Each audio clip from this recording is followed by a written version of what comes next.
Welcome back, folks, to the infectious madness of Dr. Dekker, as Nathan looks more depressed than usual. Video 3 of this recording session, because I'm working a half day today at work, from 5 o'clock until 10 o'clock. That's mostly because I'm working 7 days in a row this week, so I don't even know if legally you're allowed to do that, but it's fine. We had Storm Kara and Storm Dennis recently, so it was kind of needed on the weekends, which I wasn't put down to work whatsoever. But regardless, it's fine.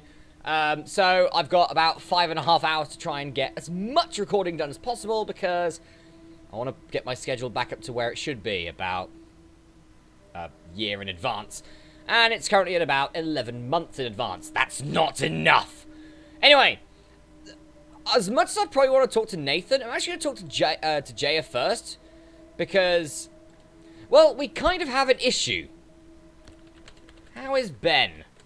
So, should I get a solicitor, or shall we try and talk it out with him? Okay, try and talk it out with Ben. Good choice. I'll go and see Ben to see if I can get him to call off the dogs. I have no idea what's gotten into him. Perhaps it's his mum. His mum? I don't know anything about that. Ben's mum? She was cuddling him like he was 6. He's 25.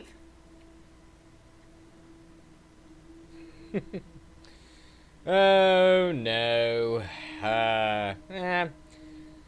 Hidden, I guess, from the world. Sheltered from the world. Poor guy. Poor Benjamin. Why are you sorting out my cushions? I like my cushions, Jaya. Damn it. Anyway.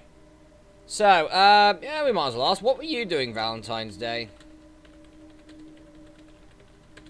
Might as well ask. On Valentine's Day, Dr. Dekker had a session with Claire Castleford at 11 and that nurse, Elin, at 3. Everyone else cancelled. You should see this place Christmas Eve. I was at home though, so I don't actually know who came in. Dr. Dekker did phone and ask me for Nathan's number, which is a bit strange. That is strange. Oh, we got a note here as well. Dr. Dekker, did Dr. Dekker call Nathan the day he was murdered? I should ask Nathan. I should ask Nathan that. I'm actually going to ask him that now, because I can. I can switch between the two. Did Dr. Dekker call you on Valentine's Day? There's more than one question there, Doctor. No, there's one. Okay, did Dekker call you then? I'm not sure what you're getting at. How the bloody hell do I do this? What were you doing on Valentine's Day? Yeah, there you go. I was at Henley Church on Valentine's Day, visiting Hannah's grave. It's the anniversary of her death. Her parents wanted a huge funeral with all the trimmings. Hannah would never have come for it. It does give me somewhere to visit. I got to write the epitaph. Okay. What notes?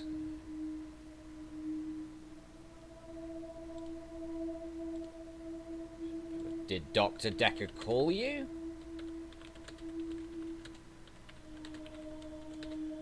I'm not sure what you're getting at. Damn it. It's not answering. Okay, let's go back to Jaya for the moment then. How are you? Hey you! Thanks for helping me with this grief thing. I'm not sure I have it though. Okay. Why don't you think you have it? I don't know. Why don't you think you have grief? Oh, I don't really know where to start. I feel a bit numb. Maybe we should just talk about him. Dekker? It hadn't even been a year. He was a quiet, solitary man. A good listener, as I suppose you'd need to be. His confidence did grow as time wore on, but that's what you'd expect after you've fitted in. I mainly miss our chats. You used to work late with me and tell me things about the patients, things that I probably shouldn't have heard, but did. What do you think of the patients? Nah, perhaps you shouldn't say. You can ask me. Go on, I'll tell you what I think. Okay, this opens a bit of a realm of possibilities there. So if we can ask about, for example, Bryce? I think Bryce has a lot of misdirected anger. I don't think I like him that much. You know, sometimes when things overrun, he's outside waiting for you, and he stares at me as if he's undressing me with his eyes. You know, he's not the first person that's done that, but still, you know, it feels worse coming from him. Yeah, he does seem like a bit of a creep, doesn't he? Okay, Claire? Claire seems to be shaken by something. You know, I offer her drinks every time she comes in, but she always refuses them. It's as if she just wants to come in, get her session over with, and then run off to do something else. It's a bit rude, isn't it? Maybe she just thinks that there's a money add-on to it somewhere, I don't know. Okay, Elin? Elin seems like a lovely person. I'm not really sure why she's here. Because she believes she can shapeshift, that's why. Okay, Mariana? Mariana is a special girl. You know, there's something about her that just makes you want to follow her. Maybe that's what a trendsetter looks like. How about Nathan? Oh, I just want to cuddle Nathan all up. He's such a mess. He's always in the same clothes. You know, he barely talks to me though. It's the same hello every time. He reminds me of Tom. Who's Tom? I wonder. Tom was a quiet mess, like Nathan. Youngish, in his early 20s. He taught piano, but he did have a strange hobby. Okay. What was Tom's hobby? Tom liked to base jump. That's basically falling from a huge building or mountain and pulling your parachute before you hit the ground. He started to think he could fly. Dr. Dekker tried to talk him out of it, but Tom had to prove his point. So one day, Tom decided to base jump without a parachute. Can you guess what happened? Did Tom die? He did die. He was hit by a rock from further up the mountain. He never got to fly. Nathan thinks he knows what his problem is too, but if he's not careful, he'll get hit by that rock. I wish I'd said goodbye. Well, at least Nathan, being the fact that he's essentially in purgatory, well, he believes he's in purgatory, would see the rock coming. Goodbye? I liked Tom. I never got to say goodbye.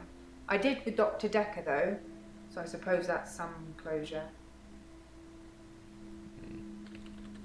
What did you and Kekker did you and Dekker talk about? Why not?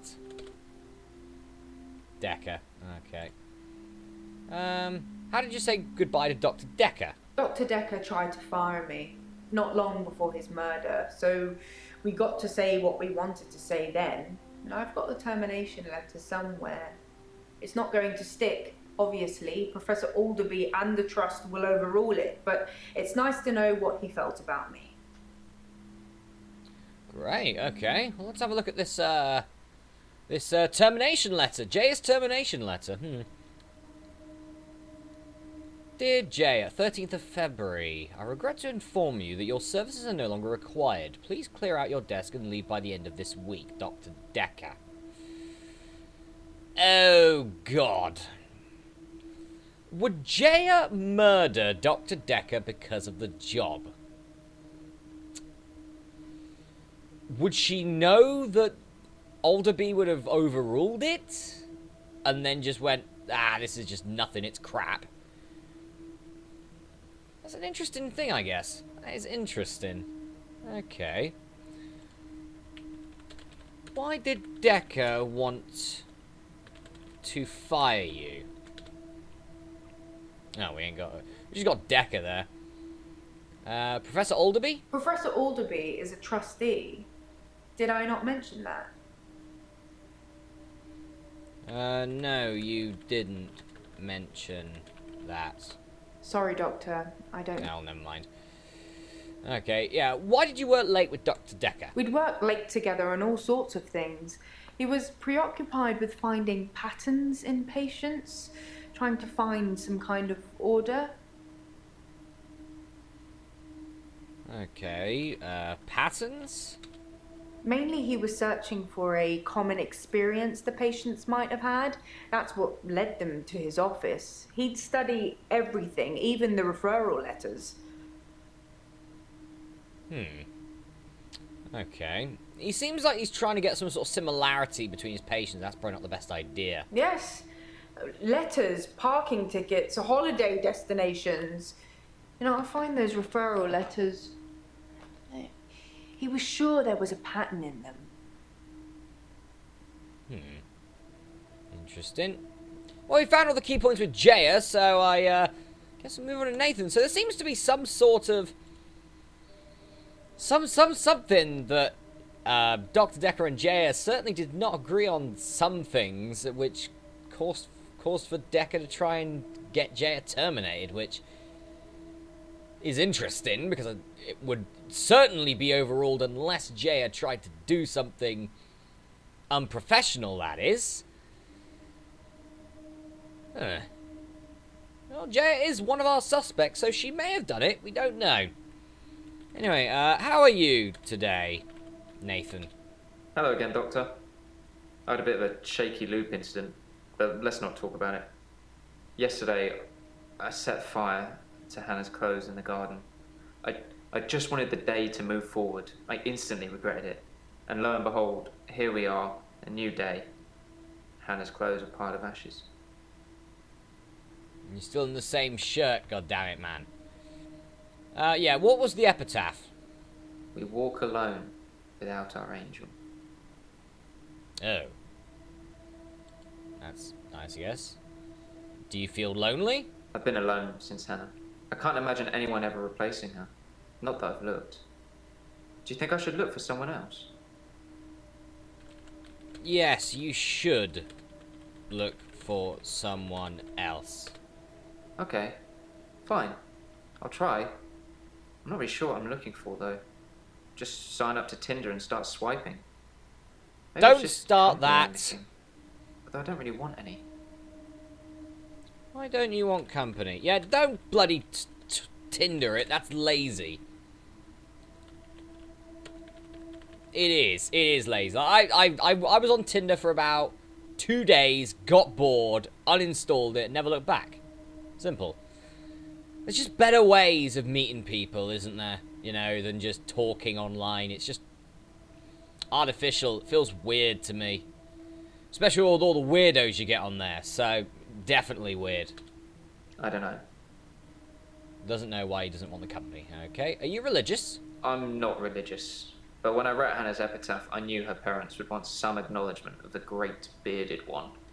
But she was an angel to me. She was an angel to everyone. Yeah, that's fair enough. That is fair enough. I'm just hinting it now at the moment. Why did you burn Hannah's clothes? I've kept almost all of her stuff as she left it. It's just the clothes.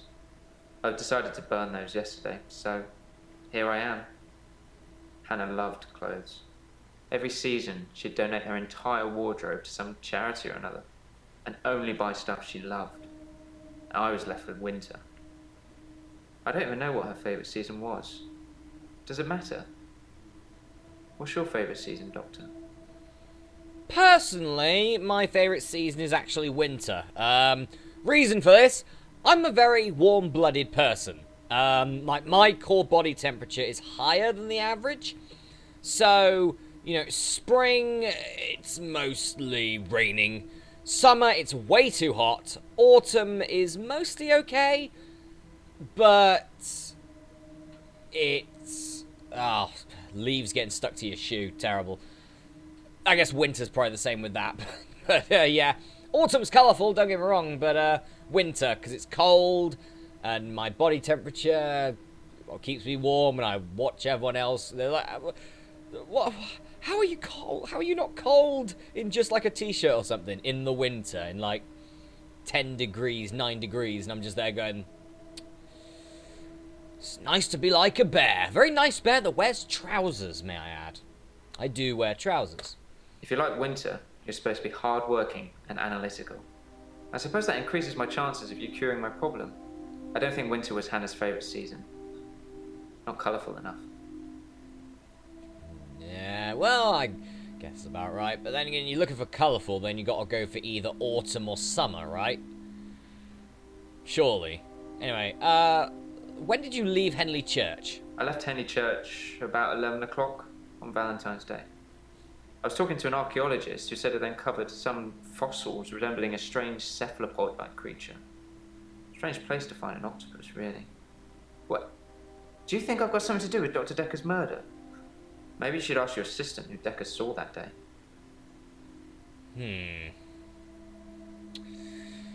So, if these are true, then that means that essentially clearance could be Elin, Mariana, and Nathan. Could be cleared? I think Elin's pretty clear at the moment. Nathan's probably clear. The problem is we don't... Oh no, so... Yeah, so that would be what? So 10, 20, so he would have been dead before that. Because Ben did that, so... Oh god, okay, so... Elin is clear at this point. Surely. Mariana saw Elin on the pier and she was there that entire night. If Mariana was there all night as well, then she's clear. Nathan was at Henley Church until 11, so he's mostly clear, I think, as well. So that leaves Claire, Bryce, and Jaya at the moment. It could all change, but at the moment, if we're going up by their stories, Elin, Mariana, and Nathan are clear at this point, surely. What were you doing at the time of Dr. Dekker's murder? It was a missed call. It was Valentine's Day, so I wasn't in the mood for conversation. Yeah, that's fair enough. What did Dr. Dekker think of you? Dr. Dekker felt that Hannah was holding me back. The memories of Hannah. In his opinion, I was holding on to the past. So I guess he cursed me. That's even a thing. I don't really think he probably cursed you, just that... Yeah, do you know what, yeah, sort of like just not doing anything because a loved one has died, yeah, you do have to move forward one day, you know, you can't just stay there, you gotta move forward. He cursed you? Yes, Dr. Dekker cursed me. I don't really want to talk about it, but let's just say I blame him for the way I am. Can you give me some advice, Doctor? Okay. What advice do you need? I've been trying to think how I can get past today. I've come up with a couple of choices. I could set fire to Hannah's photographs. I've got them in Dropbox anyway. Setting fire to the clothes did the trick. Or setting fire to a rocking chair. She sounds like an old lady, but she loved that rocking chair, which I've not sat in since. Which one do you think's best? Neither? Let's go with the... Oh, God. Let's go with the rocking chair. Set fire to the rocking chair. I never like the way it moves forwards and backwards. Forwards and backwards. That's Nathan done. Lovely. Right, moving on to a new day. Unless Nathan David comes Holmes, back. I can change my skin. Then skins. Dr. Dekker dated his patients. I had a hot date We went out for drinks. I took photos of Jessica. Dr. Dekker did on phone Valentine's Day. and ask me for Nathan's number. There was a girl there. Am I wrong to keep the locket? I'm allowed to talk to her, aren't He I? was preoccupied with finding Photographs. patterns. Rocking chair. I haven't been back to the beach since I had a bit of a shaky loop incident. where I find something I set fire beautiful in the sea. to Hannah's clothes in the garden. I dug the grave. I wish I'd said goodbye. Dr. Dekker cursed me. It didn't weigh enough to have a body in it. Oh, Doctor, you surprised me. Reminds me of Officer Yates. Did I ever mention I had a special friend in the police force? Nah, It's not something you drop politely into a conversation. He's been doing some digging and he's found a couple things. There's a crime scene report that goes into all the gory details and another report that's about a patient you're seeing today, Claire. I'll put them both on the desk for you. And thanks for the grief counselling, by the way. It's really been helping, you know, I'm so glad you're here. Act 3, Spiked. Oh boy. Yes, bye-bye, Jaya. Do not trust you in the slightest at the moment. Now we got Professor Warwick. New person here. Oh, great. Okay, let's look through some clues. Okay, so we've got Claire's arrest report here and the crime scene report. Let's go to the crime scene first. Okay, February the 14th, 2017. Case number 221-1084. Title Doctor. He ain't got a first name? Poor guy. Jeez. Alright, but yeah, Dr. Dekker. The victim was located in his office, seated on a chair behind the desk, soaked in blood, with an obvious chest wound. Possible murder weapons. A paper spike desk accessory. 150mm long, protruding from the approximate region of the victim's heart. Okay, coroner's findings. Estimated from liver temperature measurements to be between 8:30 and 10:30 p.m. on 14th of February 2017. Now, the victim's body was reportedly discovered at 10:20 p.m. on the 14th of the 2nd, 2017. So that means it would have been between 8:30 and 10:20 that he would have died. Cause of death. Exsanguination due to punctuation of the left anterior descending coronary artery. Oh. Can I move down on this? Can I move down? No. How do you move down? I want to move down. Never mind. Yes. Death could have occurred within minutes, so we know that at least. Claire's arrest report. Let's go for this. Oh, Jesus. That's a lot of stuff. How do you move down on these ones? I'm doing on things I've got like a mouse wheel and everything like that. Out of the way. Okay, so let's read this first. At 2040, 2040 hours on Tuesday, the 8th of November, myself and PC 9725 Holt responded to a call received from a neighbor of the Bauer House, Western Park Avenue, concerning a reported disturbance. We arrived at the address and knocked on the front door, but there was no reply. We examined the rear of the property and gained entry through insecure patio doors. We entered the property through this door and announced myself by shouting police, but did not get any response. We searched the premises. Upon entering the dining room, I saw a female seated next to a man who was lying on the ground. The man did not appear to be conscious. Both persons were drenched in blood, and there was a substantial amount of blood on the carpet, walls, and furniture. I noticed that what appeared to be a steak knife on the floor, which was also covered in blood. At this point, I asked the woman to put her hands on her head, which she did. PC Holt secured the female, while I checked the man for signs of life, but found none. I asked the woman her name. She identified herself to me as Claire Castleford, and if she knew the dead man. She said he was her husband, David Castleford. I asked what happened, and she said that she had killed him. Following a search by PC Holt, which revealed no other persons present at the house, I said to Castleford, at 20:50 hours, you're under arrest for suspicion of murder. I then cautioned her and placed her in the back of the police car for transportation to Western Park Police Station, where I relayed the circumstances of the arrest to PC 2354 Hill, who authorized her something. Okay, that's kind of interesting.